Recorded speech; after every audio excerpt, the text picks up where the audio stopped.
안녕하세요. 2023년 분당 태원고 1학년 1학기 중간고사 기출문제 분석을 진행하도록 하겠습니다. 우선 출제 경향부터 한번 살펴보면요. 이번 태원고 시험은 난이도가 상당히 높은 시험이었습니다. 그래서 높은 시험이었고요. 그 문항을 좀 본격적으로 살펴보니까 지금 객관식에서 1번, 3번, 1에서 3번, 5에서 11번, 13, 14, 16, 17번 같은 경우가 이제 적중문항으로 작용을 했고, 서술형 같은 경우엔 1번에서 3번 정도가 이제 적중문항으로 저희가 파악이 됐습니다. 그리고 객관식 4번, 12번, 15번, 18번 같은 경우에는 숫자 변형 같이 이제 완전 적중하진 않았지만 거기에 사용된 풀이법과 계산법 그리고 개념들이 저희 교재에서 충분히 반영된 문제라고 볼 수 있어서 유사문항으로 잡히게 됐고요. 그래서 저희는 이번 시험에 제 교재로 공부를 했다면 한 90% 정도의 적중률로 다양한 문제들을 이미 풀어본 느낌이 들면서 문제를 풀 수 있었을 겁니다. 자, 그러면 좀 더 자세하게 한번 이야기를 나눠보겠습니다. 자, 우선 우리 이 태원고 같은 경우에는요, 이번 시험에서 킬러와 준킬러의 비율이 굉장히 높게 출제가 됐습니다. 저는 킬러를 2문제, 준킬러를 3문제라고 생각을 하고 있는데요. 그럼 전체 21문제 중에 5문제가 킬러와 준킬러이기 때문에 비율상 약 25%에 해당하는 굉장히 높은 비율이 차지하고 있고, 그렇기 때문에 굉장히 변별력이 강한 시험이라고 생각을 하고 있습니다. 하지만 그 외 문항들은 상당히 일반적인 문항들로 많이 구성이 되어 있어서요.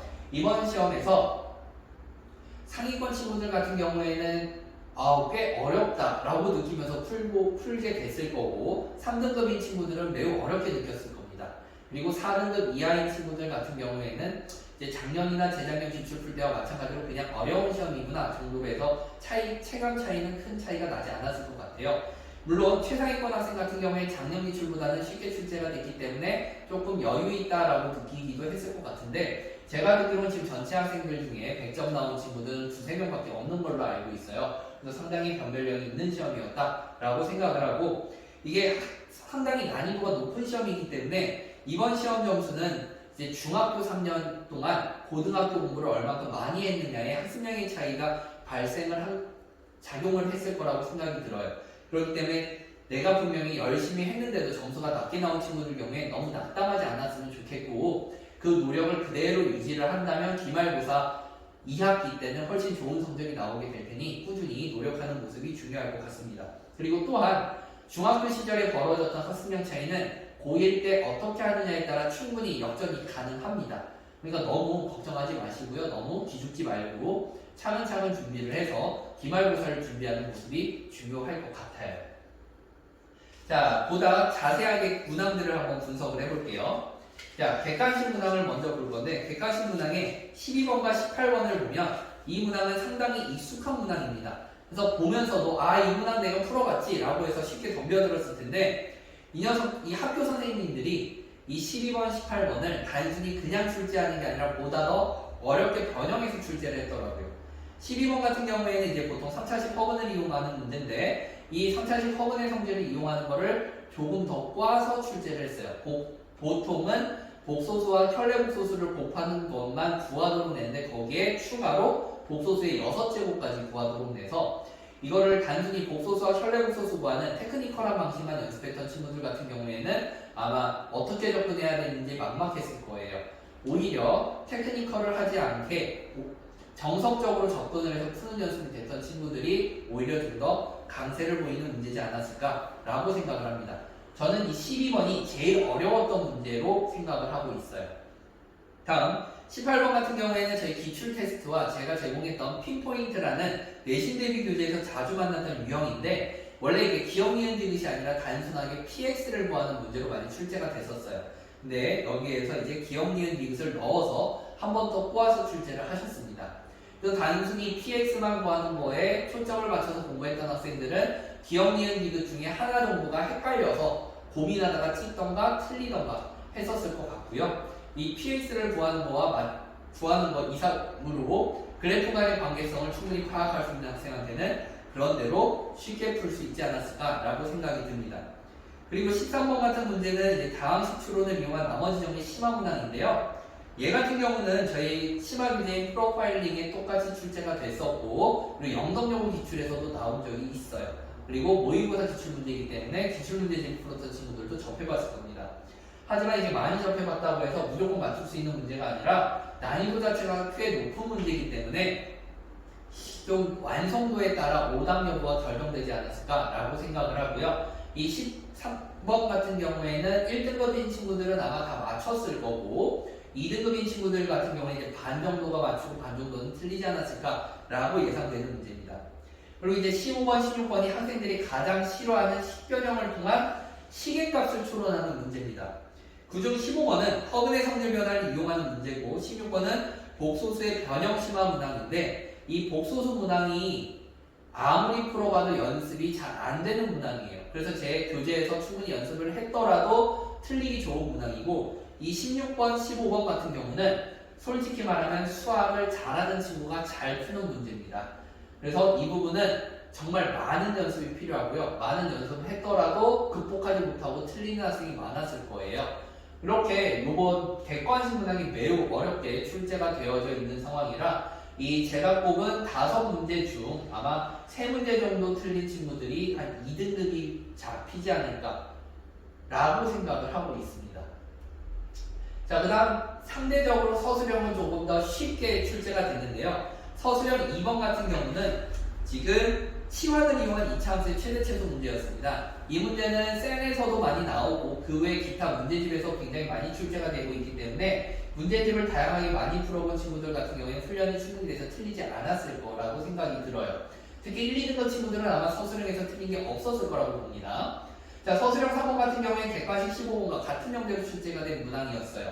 하지만 객관식보다는 꽤 쉽게 출제를 해서 그냥 단순히 다음 시기의 연습만 열심히 하시면 답이 나오게 되게 그렇게 세팅이 되어 있기 때문에 아마 충분히 맞췄을 거라고 생각이 들어요.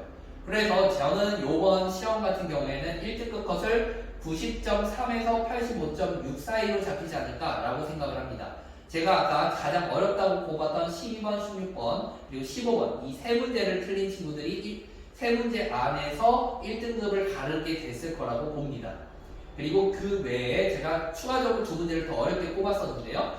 그 어렵게 봤던 객관식 5문제를 다 틀리면 이제 2등급 컷으로 80점이 잡히지 않을까라고 생각을 해요. 물론 5문제가 다 객관식이기 때문에 다 틀리기보다는 찍어서라도 한두 문제는 맞출 가능성이 높아서 제가 한 3문제를 틀리거나 4문제를 틀린 학생들을 2등급으로 생각을 하고 설정을 해놨습니다.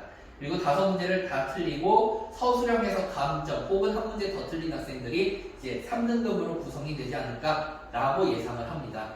그래서 아까 처음 시작할 때도 거듭 말씀드렸듯이 이번 이 태워보 문제는 상당히 감별력이 있는 문항들이었기 때문에 점수가 혹시 낮더라도 너무 낙담하지 마시고요. 그만큼 어려운 만큼 더 열심히 공부하셔서 기말고사와 2학기를 대비하시면 된다고 생각이 듭니다. 이번 중간고사 리뷰를 통해 기말고사를 어떻게 대비할지도 한번 살펴보겠습니다.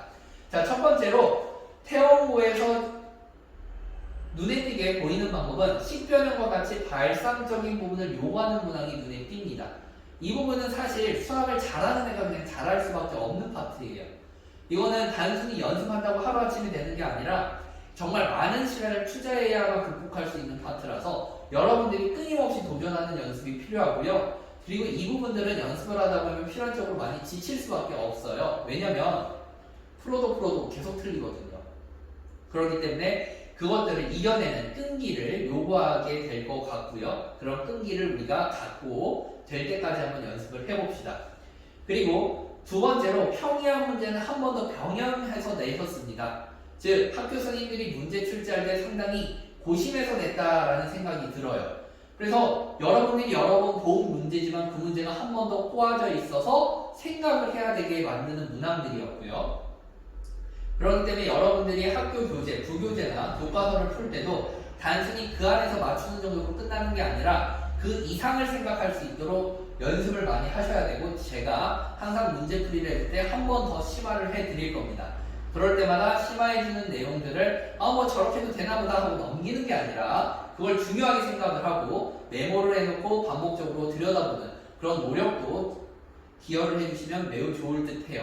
이런 과정들을 살펴보면 우리가 기말고사도 상당히 난이도 있게 출제되지 않을까라는 생각을 들 수가 있는데, 문제는 기말고사가 도형과의 싸움입니다. 이 도형들이 많이 나오게 되면 당연히 도형의 성질을 많이 활용을 할 거고, 그 도형의 성질을 한 번 더 꽈서 출제가 되게 될 거예요. 그러면 우리는 이 도형이 충분히 습득이 되지 않았다면 당연히 접근 자체가 불가능한 상황이 벌어질 수도 있겠죠. 그렇기 때문에 우리가 중간고사가 끝나고 5월 달에는 한 달 동안 중학교 도형을 중점적으로 정리하는 시간을 가져보려 합니다. 여러분들은 그 시간을 정말 값지게 사용을 하셔서 우리가 중학교 도형 안에 있는 다양한 문항들을 도전을 하고 또 풀어보고 습득해서 5월달 안으로 중등도형을 완벽하게 마스터한다는 마음으로 학습을 하시는 게 좋을 겁니다. 그러면 이 6월달 유형풀이에서는 확실하게 문제 적응도가 많이 높아진 걸 느끼실 수 있을 거예요. 자, 이렇게 해서 우리가 태원고 기출을 통해 기말고사를 어떻게 대비할지도 한번 생각을 해봤고요. 이렇게 해서 우리가 중간고사 리뷰는 마무리를 할 텐데, 보다 자세한 분석 자료를 추후에 전달드릴 수 있도록 하겠습니다.